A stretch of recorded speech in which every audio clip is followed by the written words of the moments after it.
Hey everybody, this is Tristan from Skateboarding, and today I'm going to be teaching you guys how to design a skateboard deck. So go ahead and grab a skateboard deck from your closet, an old one, or even a blank deck.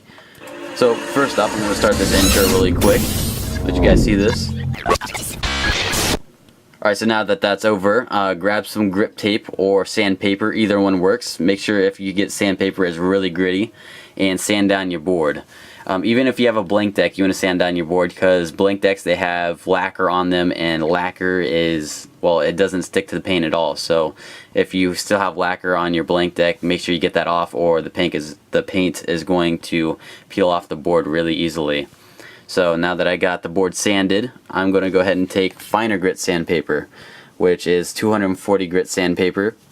So then take your finer grit sandpaper and you sand down the board and make it very, very smooth. Then you'll have a whole bunch of dust particles on your board from all the sanding and stuff. So you want to take a dry towel and get all of that dust off, because if you don't get the dust off, then the paint is going to come off the board just as easily as if you had lacquer. So make sure you get off all that dust as well as you possibly can. And then after that, your board will feel extremely smooth. So after that, take some tape and wrap it around your shirt. This will eliminate the extreme stickiness, so you won't have any lines left behind whenever you take the tape off your board. And then after that, get a pencil and draw your graphic on the board.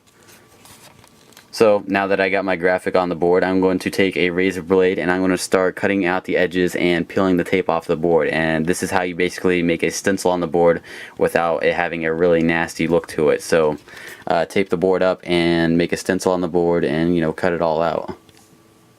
So once you get your stencil completely done, take a airbrush or spray paint can. I encourage you to use a spray paint can, because the airbrush took me forever to do and it ends up wasting quite a bit of paint. And the airbrush is more for like smaller detailed work. So once you go ahead and get all of the board completely done, the base and everything, you can go ahead and take an airbrush then and you can go over it and add some color. So I just did a little bit of black along the lines, which added a really cool kind of rock effect to it.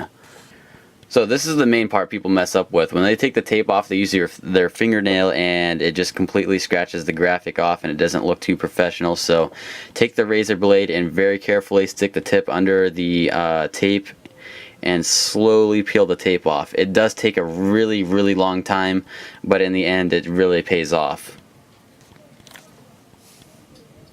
So here's my final work. Looks pretty nice. It took me some time, so it will take you some time as well. Now I can go ahead and put the clear coat on it and I can display it on my wall. See you guys later.